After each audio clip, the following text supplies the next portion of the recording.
Amen. Welcome, everyone.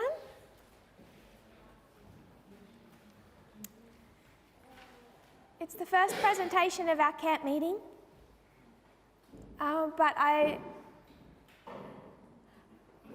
yesterday being the Sabbath day, we visited the Bonnyrigg Fellowship in Sydney, and Elder Parminder and myself presented there at Bonnyrigg. So I want to actually briefly pull a couple of concepts from yesterday's presentation, and I know many of you weren't there, but for many of you it was familiar concepts that we reviewed there.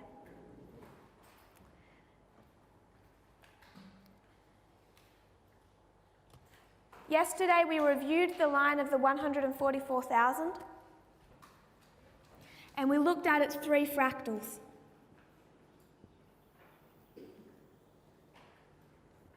So if this was the line of the 144,000, we identified that it had 5 primary waymarks: 1989, 9/11, Sunday law,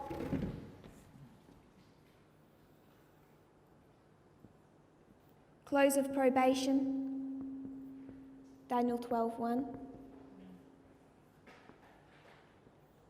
and the second advent.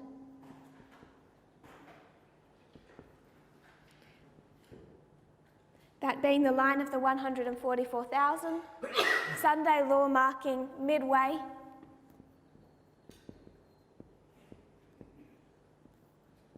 or midnight.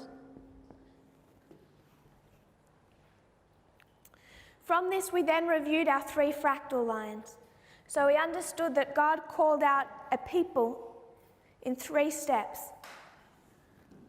We didn't go through the naming of the priests, Levites, and Nethinims. We simplified and just called them the first, the second, and the third. The first group, called out in 1989,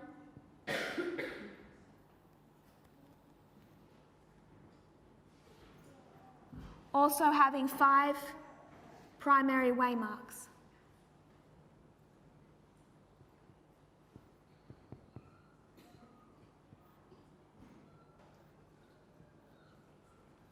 We understand this as the line of the priests: 1989 to 9/11, 2014 marking the Sunday law, 2019 marking the close of probation, 2021 marking Panium. Then we saw that there's another 2 groups called out.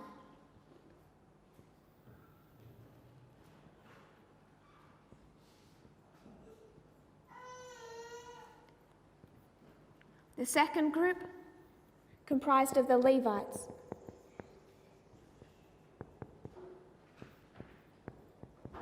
(2019) marking their Sunday law, Panium marking their close of probation, Daniel 11:41 their second advent. A third group.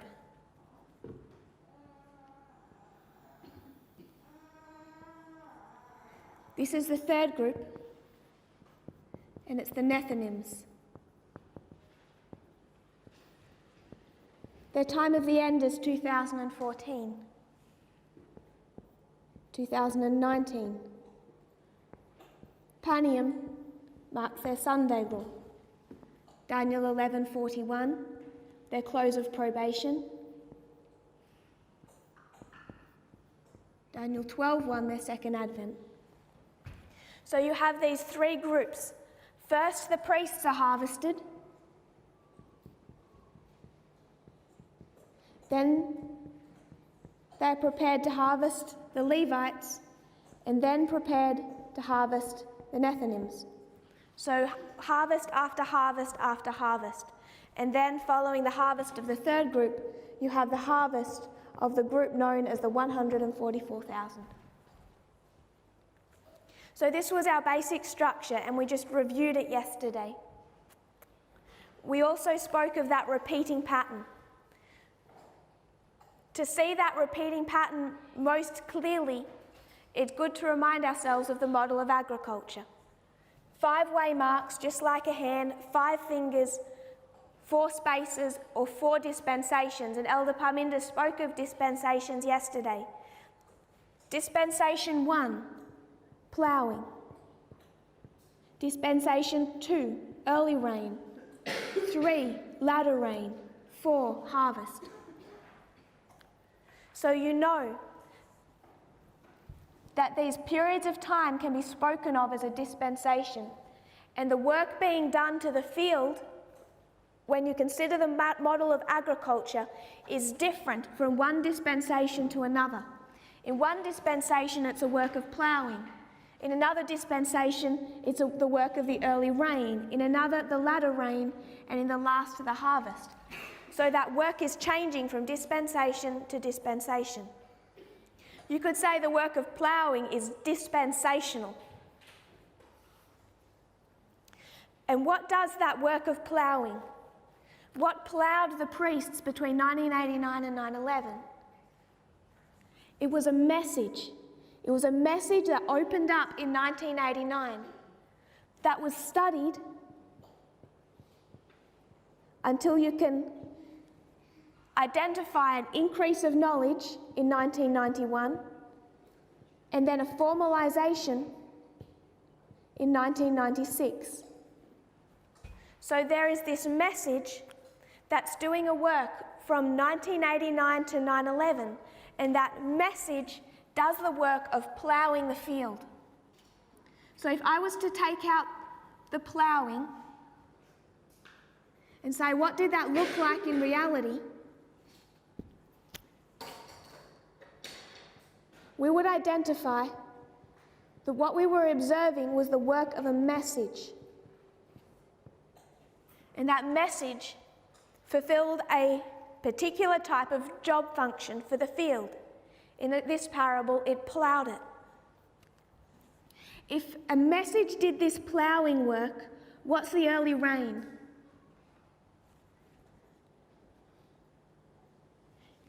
It must be a message. A message does the work of the early rain. First, a message ploughs the field, then the seed is sown, and then it's a message that's going to water that seed. And we identify that in every one of these dispensations, if there is a work done, then it must be being done by a message.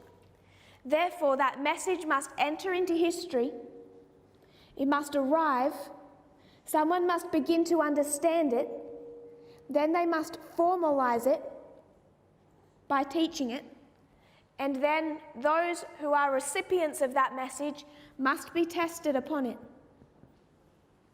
To repeat myself, each one of these dispensations is a work being done to that field. That field is first ploughed, then it receives the early rain, then the latter rain, and then it is harvested. It is a message that did that work in the ploughing. And it's a message that has symbolically been our early rain, a message that was the latter rain, and a message that was the harvest. It's a specific message to do a specific type of work. So that message must arrive. The message arrived in 1989. Someone had to begin to study it and understand it, 1991, and then formalised it in 1996. And once they had formalised it, those who are meant to be the recipients of that message are tested upon it. 9/11.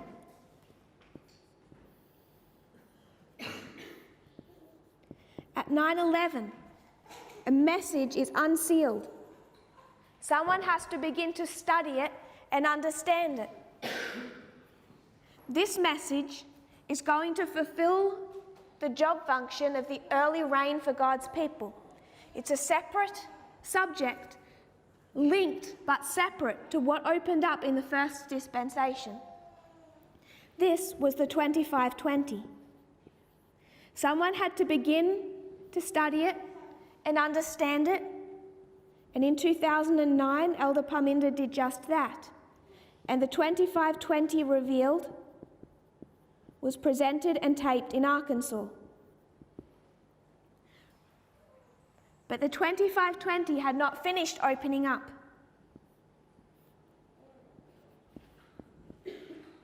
In 2012, the 2520 is finally identified as being, whether those words were used or not, the key that unlocks time, and time entered into the movement. A prediction of 2014. So first of all, a message is unsealed, then it begins to be studied by an individual, they have an increase of knowledge upon it, they formalize it, and once they have formalized it, those who are meant to be recipients of that message are tested upon it. I just do that so we can see in a larger fashion what each one of these 4 dispensations within a reform line expands into. In each history, a message testing. So this is what we looked at yesterday, and then we went to the line of Christ. And what did we understand about the line of Christ? This is the history of the end of modern Israel. What is the line of Christ? It's the end of ancient Israel. If this is the end of modern Israel, then shouldn't we expect that the end of ancient Israel is going to follow that same pattern? So we looked at that history, we looked at the end of ancient Israel, and we identified that it follows this same pattern. You have a time of the end, 4 BC, the birth of Christ. First of all, you have an increase of knowledge, the work of John the Baptist. But in the history of John the Baptist and Christ, they're preparing the disciples. Why is Jesus preparing the disciples? He's training them up because he's going to send them back to the church. He sends them back to the church at Pentecost. Where did we place the Sunday law? Pentecost. Sunday law. Who do they go to? Who's their third group? The third group is the Gentiles. And when do they go to the Gentiles? 34 AD. The Nethinims are the world. At Sunday law, we go to the world. And begin to give the loud cry of the third angel. At Sunday law, we go to the third group, which is the world. At 34 AD, they went to the third group, which was the Gentiles. They did that after the stoning of Stephen, and this marked the end of the 490-year time prophecy, or the 70 weeks. And the quote that we read yesterday, the point of it was in identifying that at the end of the 490-year time prophecy, the Jewish nation closed their probation. And we're going to come back to this point later in this evening's study, that at this waymark, at Sunday law, the Jewish nation closed their probation as an institution.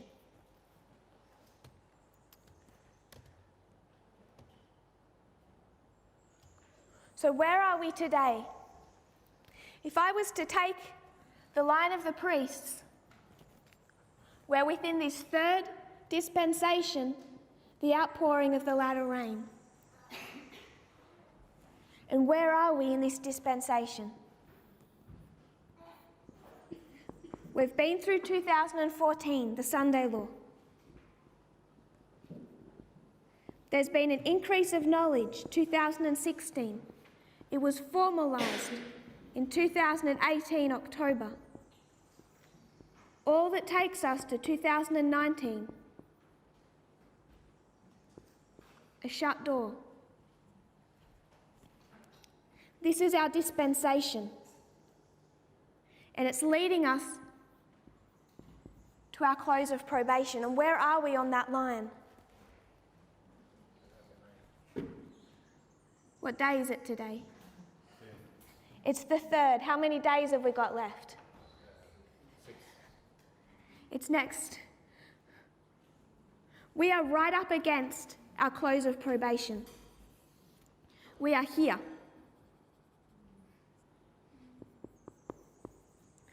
This camp meeting runs until our close of probation. We are right at the door. I want you to go to early writings. Go to the chapter titles if you can. If you were to open up early writings, go into spiritual gifts. Go into spiritual gifts and scan down the chapter titles.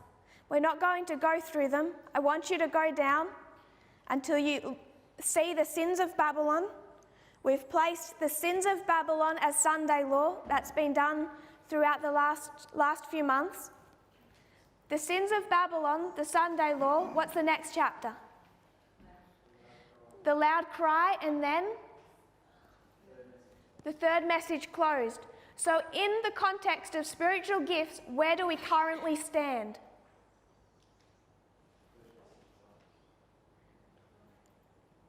For the line of the priests, and all of us here should be priests, where are we in spiritual gifts? We're between the loud cry and the third message closed. In fact, we're closer than ever to the closing of that third message. So I would like you to open that chapter. We're going to read the first paragraph. Early Writings 279.1.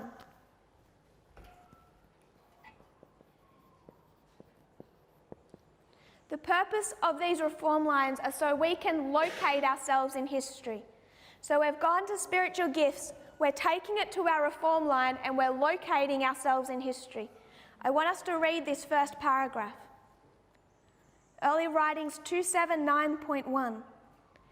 I was pointed down to the time when the third angel's message was closing. The power of God had rested upon his people. They had accomplished their work and were prepared for the trying hour before them. They had received the latter rain, or refreshing from the presence of the Lord, and the living testimony had been revived.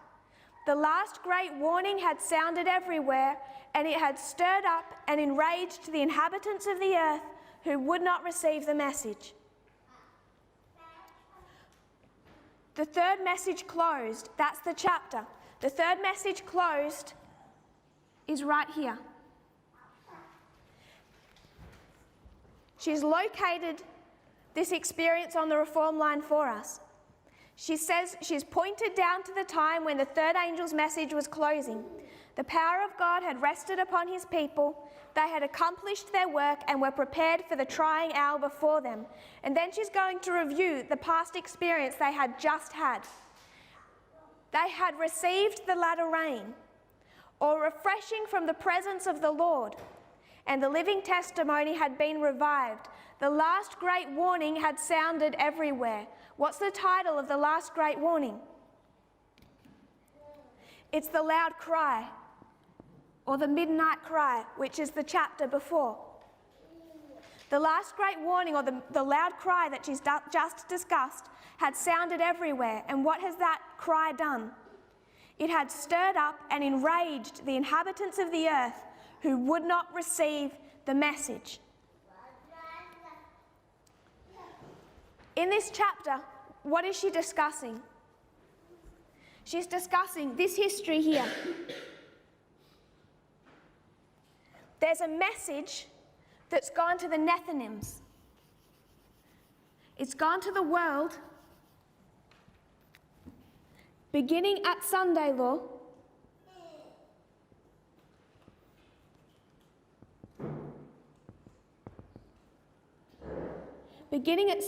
it has swelled to the loud cry, the final warning.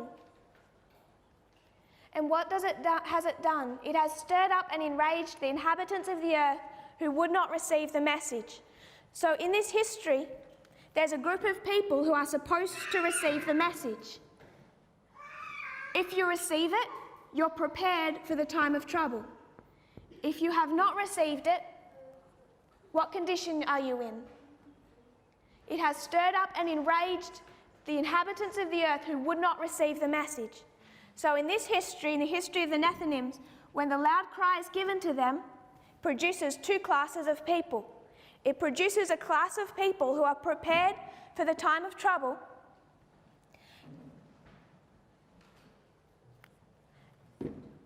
and for those who will not accept this message, who are supposed to accept it, but will not accept it, it stirs up and enrages them. Go to the line of the priests. Where are we? We're here. We're at the midnight cry. A message opened up at our Sunday law. It has grown to the increase of knowledge of 2016. We come to the midnight cry of October 2018. And then between the midnight cry, or in spiritual gifts you'll call it the loud cry, and the closing of the third angel's message, that shut door, this midnight cry message is going to create two classes of people. Where in the line of the priest do you expect to see those two classes of people? In the history of the Nethinims, it's those who are meant to receive the message that are stirred up and angered. In the line of the priest, who's meant to receive this midnight cry message? Is it the wider church that's stirred up and enraged? The wider church was not tested by this midnight cry message. The Nethinims or the world were not tested by this midnight cry message. This midnight cry message was designed for those who were supposed to call themselves priests. And for those that came into this movement, that came into this message through all this history, they come to this point in time, and it's for them that this midnight cry message was sounded.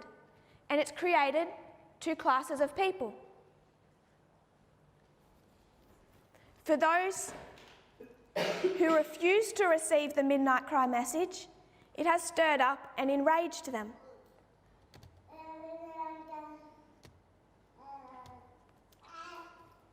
So we've gone to spiritual gifts. We've seen the sequence of events as she lays them out. We see the loud cry and then the closing of the third angel's message. And we've zoned in on what she says that loud cry does. That great warning. The great warning creates two classes of people. It creates two classes among those who are designed to receive it.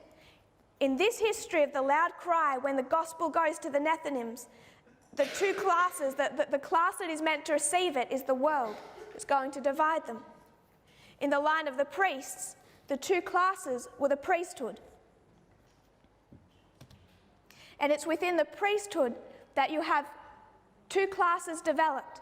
Those who are prepared for the time of trouble and those who are stirred up and enraged.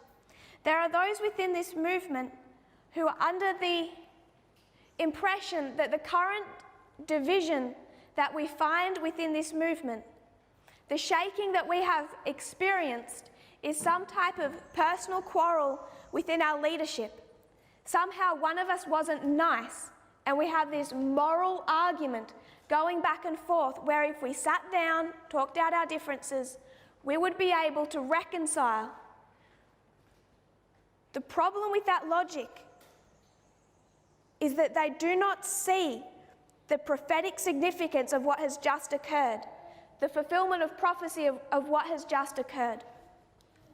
Can the midnight cry message come and not divide two classes? It is the effect of the midnight cry message. And the shaking that we see in our movement is a rejection of the midnight cry. The last great warning sounded.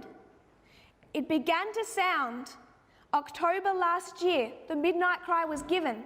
It stirred up and enraged all those who would not receive the message. And we find now that shaking. So my purpose in these two presentations, our first two presentations together, is to give some type of review a review of this message, going from where it began and what we learnt from it. And it'll be a broad overview in about 2 presentations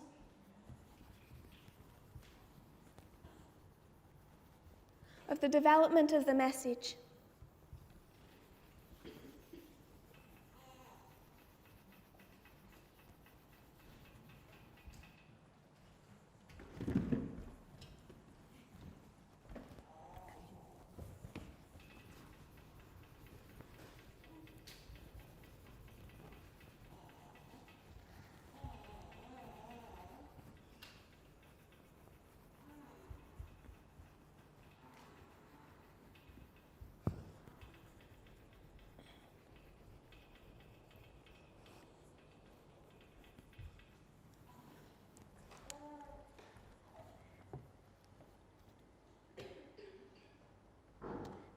So I want to repeat the point made in the introduction this morning.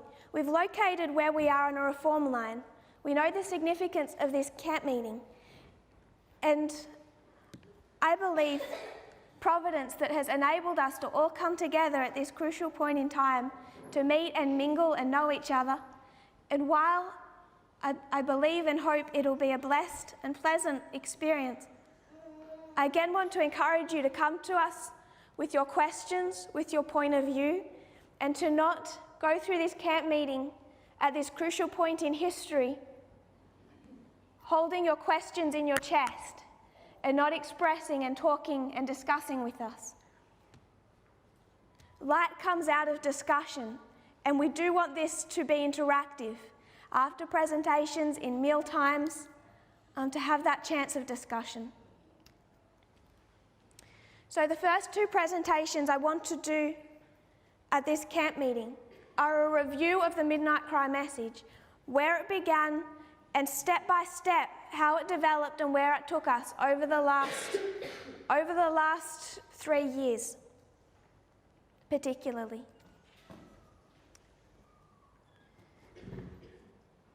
We identified that repeating pattern, that within one reform line,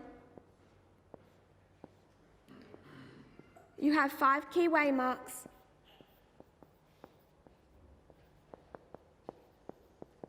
and 4 dispensations.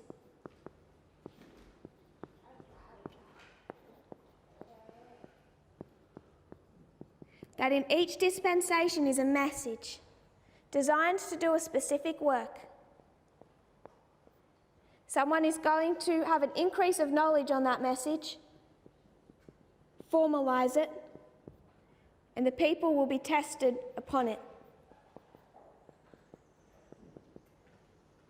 We have gone in previous presentations through the history of 9/11 to 2014 and this dispensation and looked at the 2520.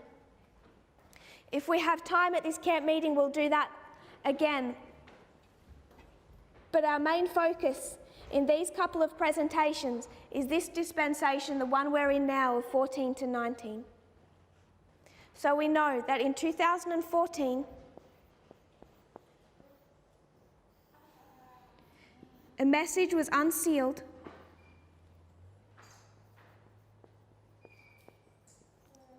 there's going to be an increase of knowledge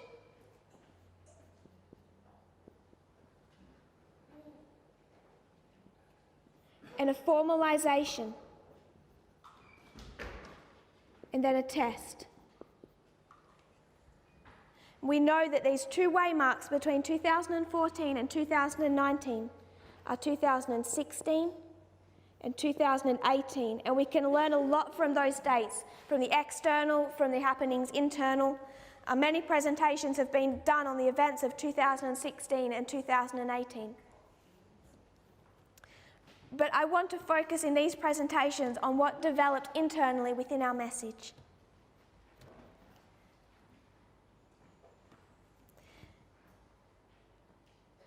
In late 2016, around October, November, I was watching a presentation by someone who has since left the movement.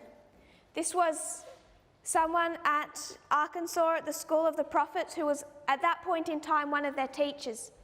And he, at that point in time, was already beginning to fight against the movement, and soon afterwards he left the movement.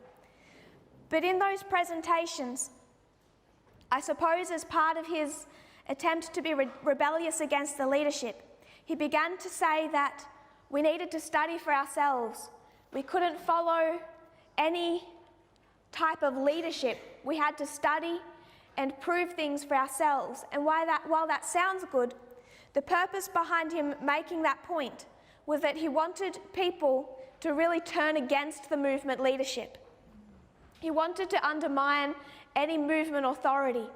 That was his purpose. At that point in time, I didn't know his purpose. But as characteristic of those who leave the movement, even the ones who've left in the 3 months prior to now, nothing he said made logical sense. And I knew it didn't make logical sense, so I soon after stopped listening to his videos. But that one point that he did make, that we should study for ourselves, stayed in my mind. And that night I looked at eSword, and I wasn't sure how to study for myself. So I went to the search engine and I typed in midnight, because if you've been watching these presentations over the last, really over a few years now, you'll understand that midnight has become a significant symbol in this movement. Midnight, the symbol of July 21 from the parable of the 10 virgins, becomes a symbol that you line up with the waymark, also known as Sunday law. So I typed in midnight and wanted to know where these symbols would take me, and they took me to Acts 27. This was in 2016, the later months around October and November. It took me to Acts 27:27. I will read that, Acts 27:27.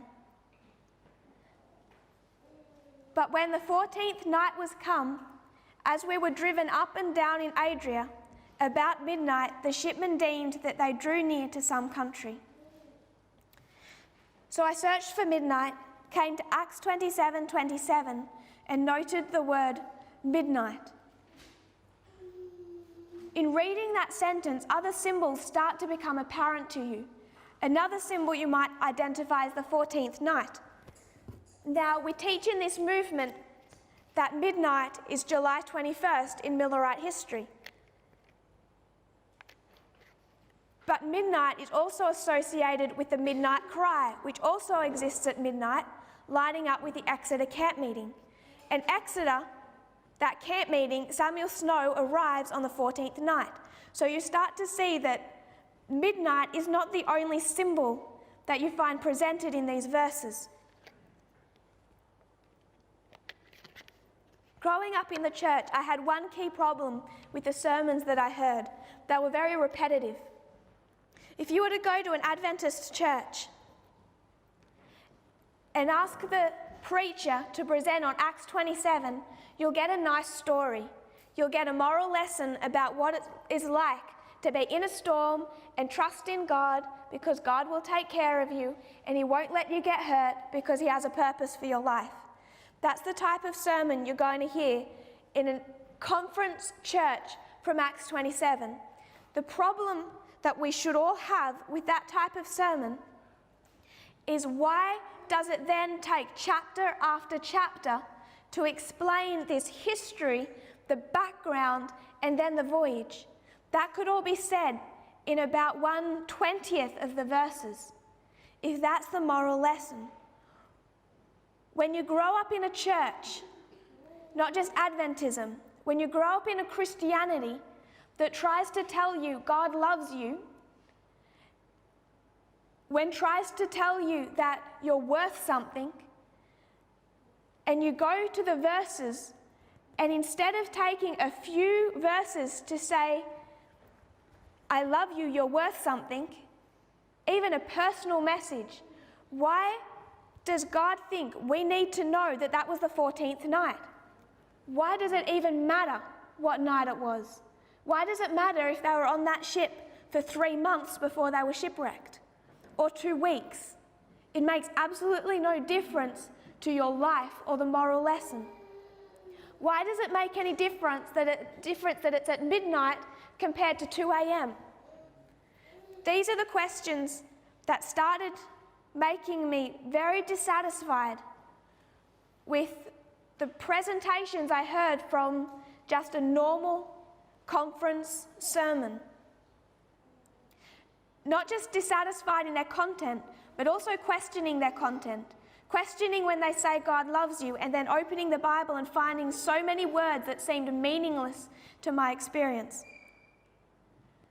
If you were to go to Acts 27:37, and we were all in the ship, 276 souls, what difference does that make to your life?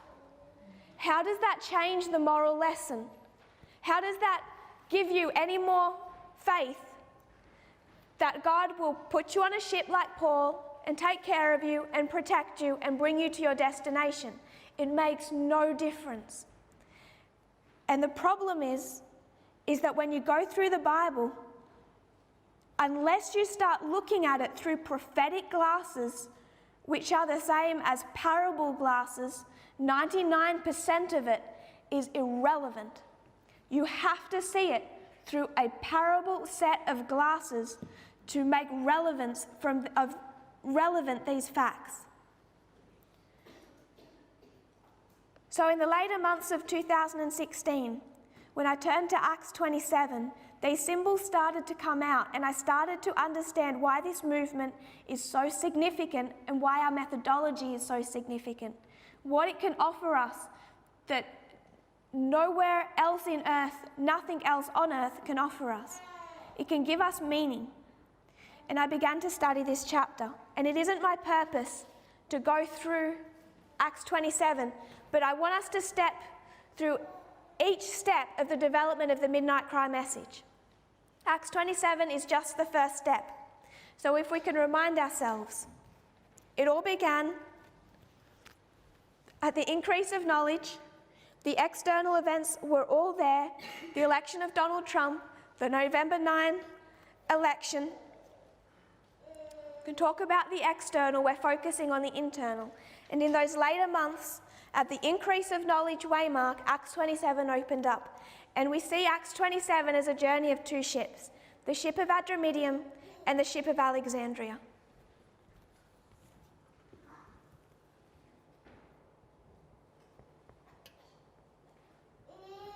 There are two ships.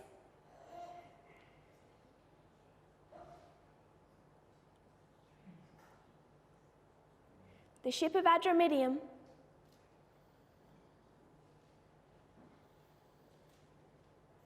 and the ship of Alexandria.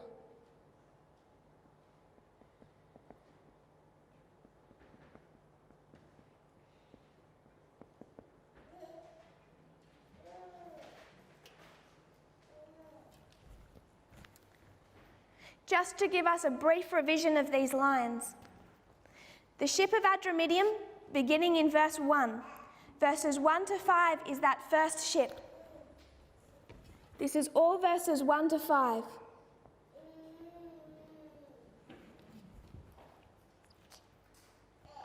And the ship of Adramyttium takes us from Caesarea, which means severed, all the way to Myra and Lycia, which is the waymark of Sunday law.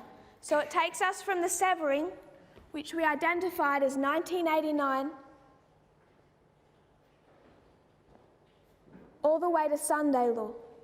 It stepped us through 1989, through 9/11, the tarrying time, through the midnight cry of Panium, and through to Sunday law, where that ship comes to its end.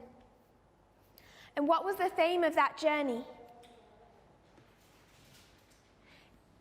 It gives it to us in Caesarea, the message of Paul going to two men, Felix and Agrippa.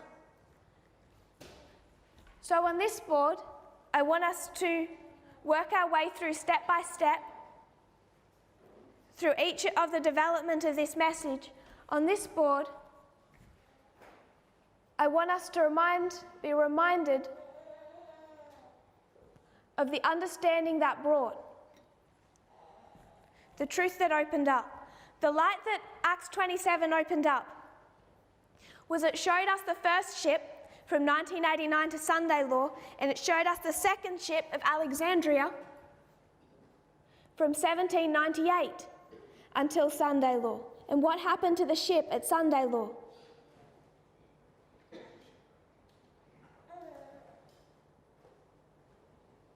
Shipwreck. At Sunday Law, it was shipwrecked. It gives us the theme in Caesarea. Paul gives a message to Felix and Festus, who is who? The United States, and to Agrippa, who is the Adventist church structure. So the message of Acts 27, what it gives us is the journey of two institutions, the institution of the United States and the institution of Adventism. It gives us their journey in two ways, as a repeat and enlarge. First as one ship of Adramyttium, and second as this second ship of Alexandria from 1798. And what it does is it allows us to compare and contrast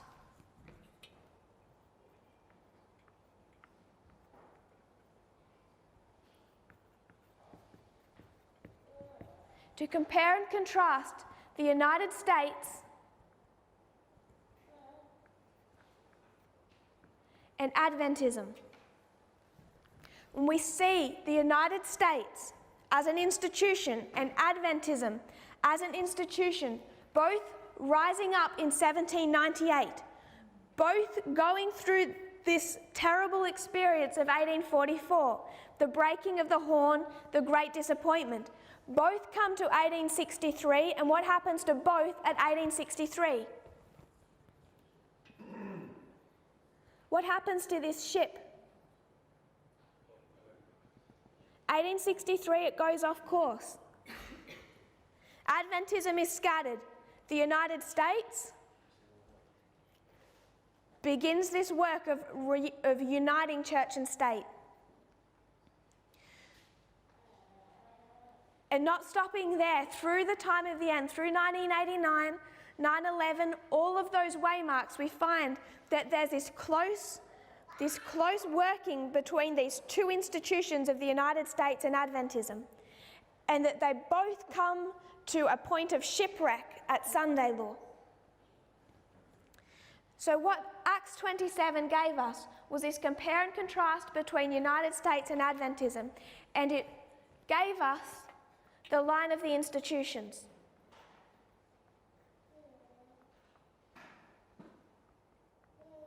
It gave us a line where Raphia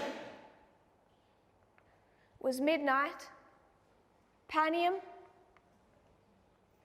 the midnight cry, and Sunday Law, the close of probation, the shut door, or you could call it shipwreck. It's all the same thing. And it showed us that we have a fifth line. We looked at our four at the beginning of this presentation. We reviewed them yesterday, 144,000 priests, Levites, Nethinims. But there's a fifth line specifically for the institution separate from people. And it's that understanding of a line of an institution that Acts 27 brought to this movement. It showed us how Panium was the midnight cry that gave the warning of Sunday Law as a shipwreck for Adventism and as shipwreck for the United States.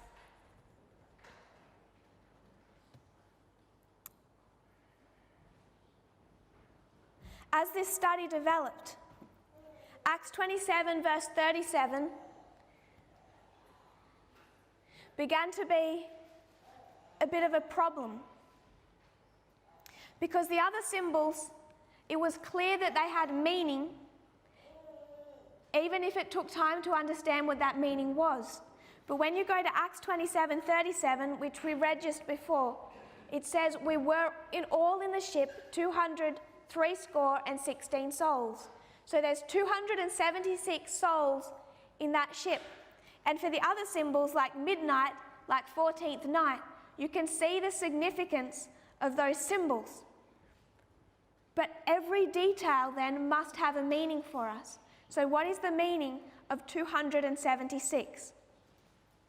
And it was in studying the meaning of the 276, seeing it link to the line of the Levites, the calling of the Levites, that brought the next development of the midnight cry.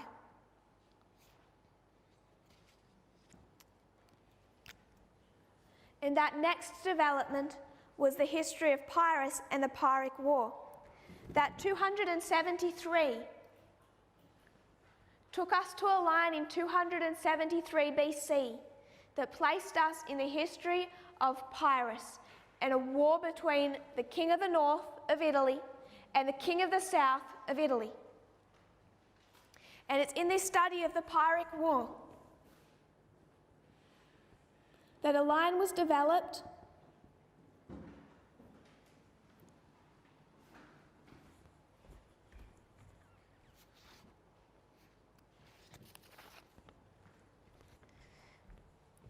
that showed the history of Pyrrhus from 285 BC to 272 BC as the history of 1989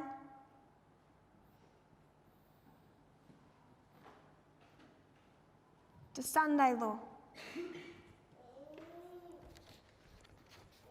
And this whole study was all driven from the viewpoint of the king of the south, of Pyrrhus as the king of the south, and what Pyrrhus was doing through his history. This was very much a study on the king of the south. So Acts 27 through the number 273 brought us into the history of the Pyrrhic War, into the history of King Pyrrhus and the war between the north and the south.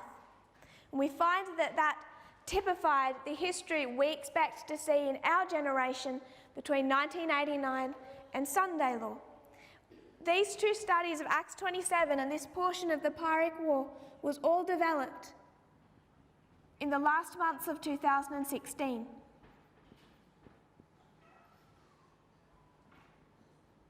That much existed before January of 2017.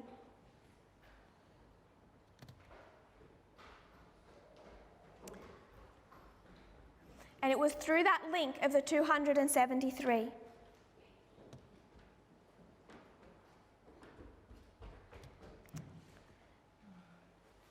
These were presented in Australia in the early months of 2017. Around June 2017, I visited the school in Wales, known as ACE, led by Elder Parminder as the lead teacher. And I arrived a few days before the other students arrived. And that was not planned, but it was a blessed opportunity.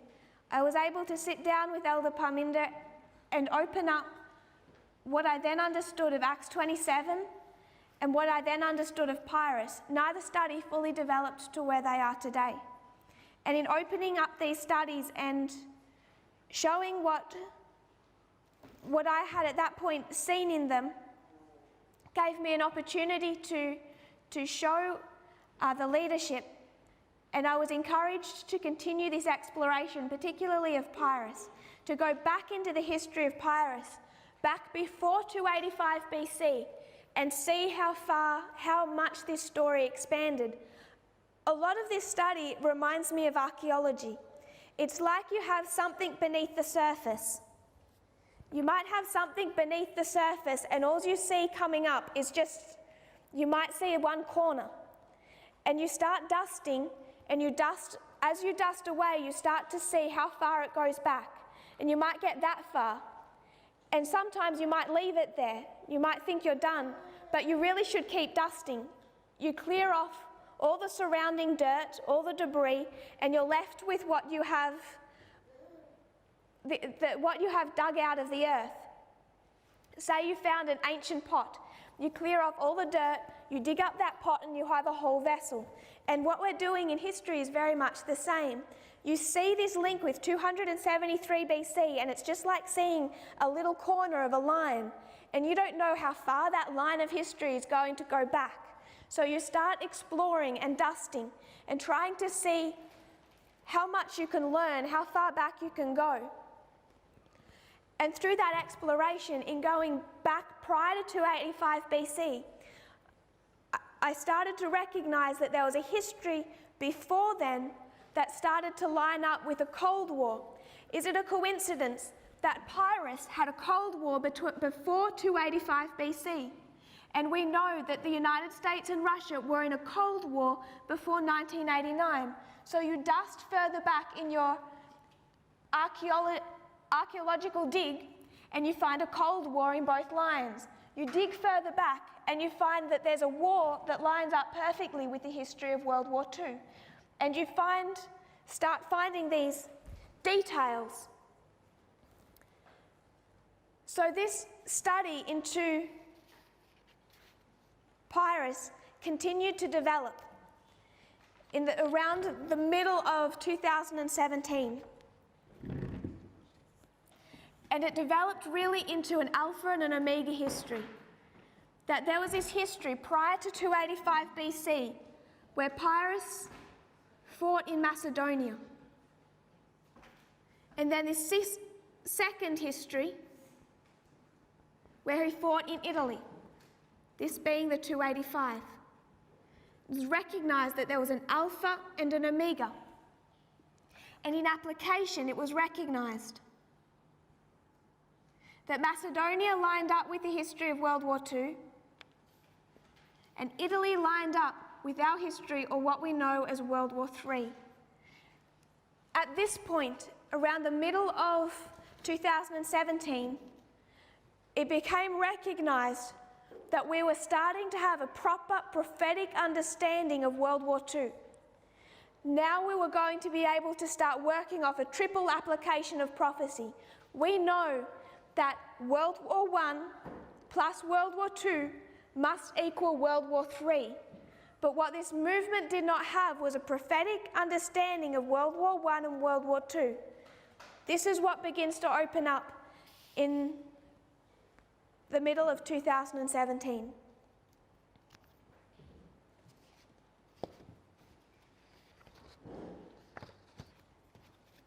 To give added weight to that link between the history of World War II and our own, a further study was developed that identified a pattern of leadership between the kings of Epirus, the native country of Pyrrhus, and the leadership of Russia.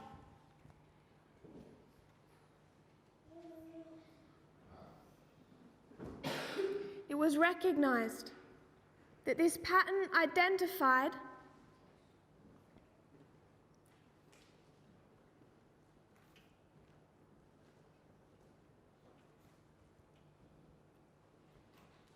Pyrrhus as being an accurate representation of Vladimir Putin. And it also linked Putin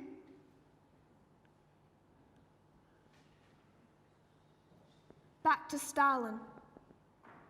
So this study of the leadership of the King of the South gave another witness, a strong witness, for the lining up of Pyrrhus with Vladimir Putin and Vladimir Putin with the history of Stalin. So it's linking that 273 history of Pyrrhus with our own, but it's also giving us added evidence that the history of World War II must be able to be brought into our own and explain World War III.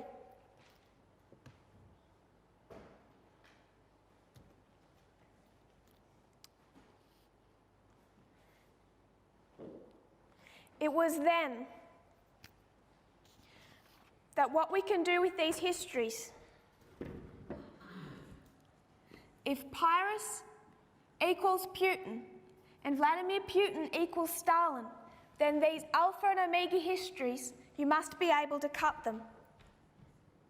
If you have an Alpha of the history of Moses, an Omega of the history of Christ, and an Alpha of the history of the Millerites, and an Omega of the history of the 144,000. We don't just take the history of Christ to our own. because the beginning explains the end. God is the same from the beginning to the end, so we also overlay them. It's the exact same prophetic principle with these Alpha and Omega histories, that now with the line upon line of the King of the South, we can cut this line and overlay the four. Alpha, Omega. Alpha, Omega. And in this fashion, we were able to take the history of World War II and make application for our own time.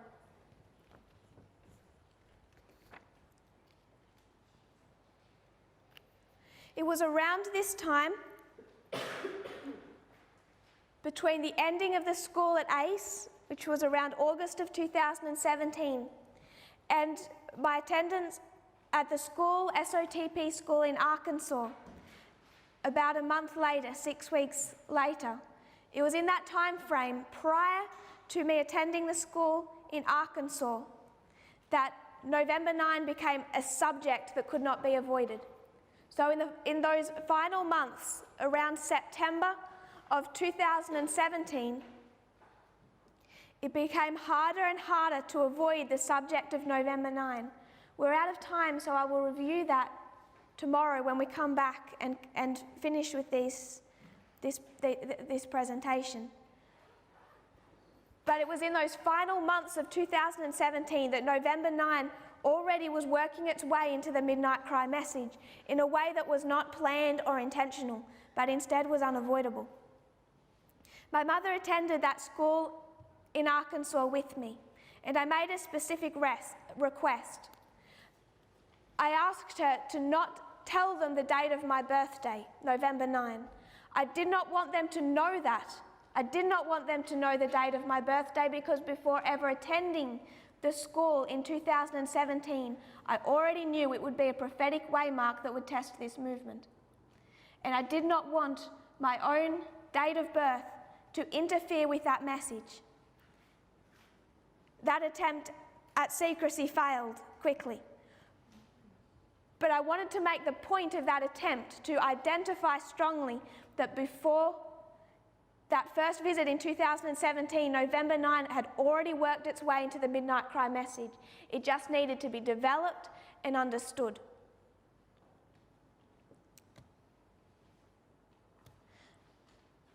We will begin it tomorrow again with a revision. And then I want to complete the steps of this Midnight Cry message. It began in Acts 27 in 2016 at the increase of knowledge. It developed into the Pyrrhic War that same year. The following year, the Pyrrhic War continued to expand until it gave us the history of World War II and the beginning of a triple application of prophecy: World War II plus World War I plus World War II equaling World War III. We were able to cut the line and make that direct application. And then in that same history, November 9 began to work its way into that message. And what we will also begin to discuss in tomorrow's presentation, what began to work its way into the Midnight Cry message, was the history of the counterfeit. We will finish that tomorrow. What I'm wanting out of these presentations, many of you are already familiar with them. Some of you have perhaps not heard of these studies before. I'm hoping that in a brief overview you get the concept that they brought to this movement. And I'm hoping that they give some clarity onto not the work of an individual, but how God has led this movement in this dispensation from 2014, and have confidence in how God has led this movement from 2014. If you kneel with me, we'll close in prayer. Dear Father in heaven, thank you for bringing us together. Thank you for this camp meeting. Lord, we know many people have travelled far, many are tired, they've had a long day. I pray, Lord, you'll give us all a good night's rest, bringing us together in the morning with clearer minds, Lord, with energy, that we can grasp these things and make the most of our time. I pray you'll bless this camp. May none feel timid to share their questions or thoughts. I pray, Lord, that we will be able to become closer together, more effective as a movement. I pray this in Jesus' name. Amen.